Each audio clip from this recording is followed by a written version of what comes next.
Hello viewers, welcome to Super Prime. Second sum பார்க்கலாம். The dimensions of a cuboidal box are அப்படின்னு கொடுத்திருக்காங்க. ஒரு cuboid box உடைய dimensions கொடுத்திருக்காங்க. இப்பமே dimension கொடுத்தாங்கன்னா இது ஆர்டரா இருக்கிறதா தான் அர்த்தம். அதாவது L, இது B, இது வந்து H ன்னு அர்த்தம். இப்போ இங்க பாருங்க, இது வந்து மீட்டர்ல இருக்கு, இது சென்டிமீட்டர்ல இருக்கு, இது மீட்டர்ல இருக்கு. எப்பவுமே நமக்கு dimensions எப்படி இருக்கணும்னா ஒரே யூனிட்ல தான் இருக்கணும். ஸோ இது 2 மீட்டர்ல இருக்கு, இது வந்து சென்டிமீட்டர்ல இருக்கு. இப்போ இங்க பாத்தீங்கன்னா per meter ஸ்கொயர்னு கொடுத்துருக்காங்க. அப்போ நம்ம எல்லாமே மீட்டருக்கு தான் சேஞ்ச் பண்ணணும். ஸோ சென்டிமீட்டரில் இருக்கிறத ஃபர்ஸ்ட் மீட்டருக்கு சேஞ்ச் பண்ணிக்கலாம். Find the cost of painting its entire outer surface at the rate of ₹22 per meter ஸ்கொயர்னு கொடுத்துருக்காங்க. என்டையர் அவுட்டர் சர்ஃபேஸ் அப்படின்னா சுற்றி இருக்கிற எல்லாத்துக்கும் நம்ம வந்து ஏரியா கண்டுபிடிக்கணும் அப்படின்னு அர்த்தம். அப்படின்னா நம்ம டோட்டல் சர்ஃபேஸ் ஏரியா தான் கண்டுபிடிக்கணும்.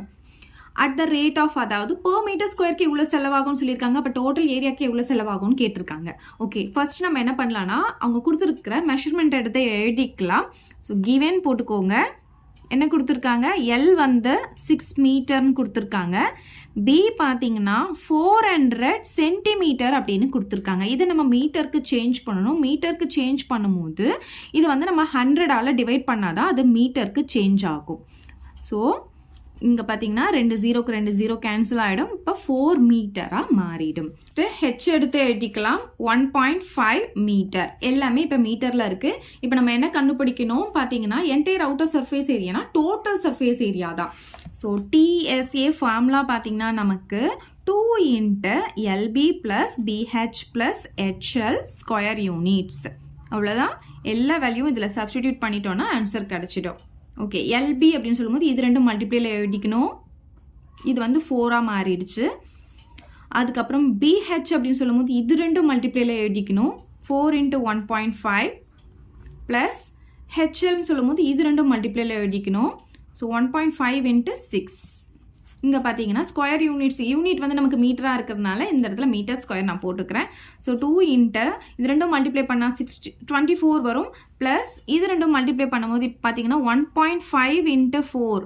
5 4s are 20, balance 2 1 4s are 4, 4 + 2 வந்து 6 வந்துடும். ஒரு நம்பர் தள்ளி டாட் வைக்கும் போது டாட்டுக்கு அப்புறம் 0ன்னா அதுக்கு வேல்யூ இல்லை. அப்போ நமக்கு 6 வருது. ப்ளஸ் 1.5 × 6. இங்கே பார்த்தீங்கன்னா 5 6 are 30, பேலன்ஸ் 3 1 6 are 6, 6 + 3 வந்து 9. ஒரு நம்பர் தள்ளி டாட் வைக்கிறோம். டாட்டுக்கு அப்புறம் லாஸ்ட்டில் 0 வந்து அதுக்கு வேல்யூ கிடையாது. அப்போ 9ன்னு சொல்லி நமக்கு வந்துடுது. ஸோ 2 × இது எல்லாத்தையும் நம்ம ஆட் பண்ணிக்கலாம். 24 6 9 ஆட் பண்ணால் 10 19, பேலன்ஸ் 1 3 39 நமக்கு வருது. இப்போ இந்த இடத்துல மீட்டர் ஸ்கொயர் போட்டுக்கிட்டே வாங்க.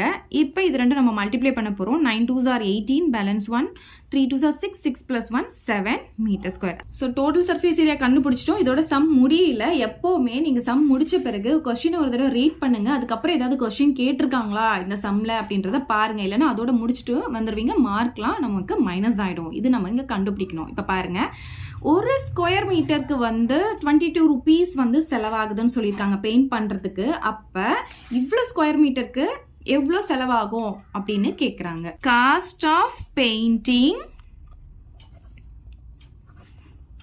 per மீட்டர் ஸ்கொயர் பார்த்தீங்கன்னா ₹22 கொடுத்துருக்காங்க. So total cost of painting போட்டுட்டு இங்கே என்ன வந்திருக்கோ அதை போட்டுக்கோங்க. × 22 போடணும். இது வந்து நம்ம வந்து ருப்பீஸில் சொல்லணும். ஸோ இது 2 மல்டிப்ளை பண்ணிக்கலாமா? ஸோ 78 × 22 பார்த்தீங்கன்னா 16, பேலன்ஸ் 1 14 15. ஸோ இதே தான் நெக்ஸ்ட்டும் நமக்கு வந்துடும். ஆட் பண்ணால் 11, பேலன்ஸ் 1 7 1. இப்போ பார்த்தீங்கன்னா 1716 வருது. நம்ம வந்து கண்டிப்பாக இதுக்கு ருப்பீஸ் போடணும். எவ்வளோ அமௌண்ட்டுன்னு சொல்லணும் இல்லையா? அதனால ருப்பீஸ் கண்டிப்பாக போடணும். ஸோ இதுதான் இதோடைய ஆன்சர். அவ்வளோதான் இந்த சம். ஏதாவது டவுட் இருந்தால் கமெண்ட் பண்ணுங்கள். உங்கள் ஃப்ரெண்ட்ஸ்க்கு இந்த வீடியோ ஷேர் பண்ணுங்கள். மறக்காமல் நம்ம சேனலை சப்ஸ்கிரைப் பண்ணிக்கோங்க. தேங்க்யூ. இந்த வீடியோ உங்களுக்கு பிடிச்சா லைக் பண்ணுங்க, ஷேர் பண்ணுங்க. இது வரைக்கும் நம்ம சேனலை சப்ஸ்கிரைப் பண்ணாதவங்க சப்ஸ்கிரைப் பண்ணிடுங்க. மறக்காம பக்கத்தில் இருக்க பெல் பட்டனையும் ப்ரெஸ் பண்ணிடுங்க.